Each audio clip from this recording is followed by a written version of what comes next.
Alors le caractère exceptionnel, c'est le lieu qui est emblématique et surtout sur la superficie de projection. C'est assez incroyable, là on va projeter sur 200 mètres de large et 90 mètres de haut. On va être à peu près sur 18 000 mètres carrés de surface de projection, ce qui est hyper rare et hyper emblématique pour nous. On a mis 8 vidéoprojecteurs de 25 000 lumens chacun, 200 000 lux, ce qui est énorme, donc beaucoup de luminosité. Voici l'étrange histoire de ces roches dont l'origine ne serait peut-être pas totalement géologique.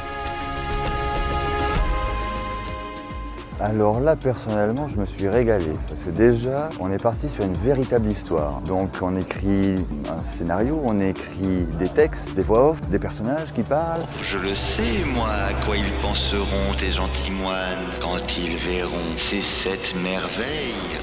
Artcom propose le scénario, échange avec différentes phases de validation. On a dû faire un repérage, on a modélisé ce lieu pour pouvoir l'exploiter après. S'il reste de marbre devant tant de beauté, je partirai. On a un support qui est à la fois physique avec des formes particulières et à la fois on a un écran qui permet vraiment de créer des personnages et de faire comprendre leur action facilement puisque la surface permet cela.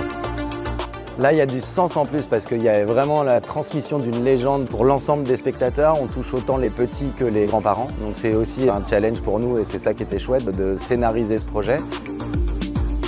J'ai aimé ces pénitents et ce soir je les aime encore autrement. Ils ont une autre couleur, d'autres formes et puis c'est ce feu d'artifice à la fin. Pouvoir utiliser les rochers, s'inspirer de ces rochers-là pour pouvoir créer quelque chose de nouveau et y coller dessus de la technologie moderne et donner du plaisir, de l'envie, du sourire aux gens. Ça c'est super chouette.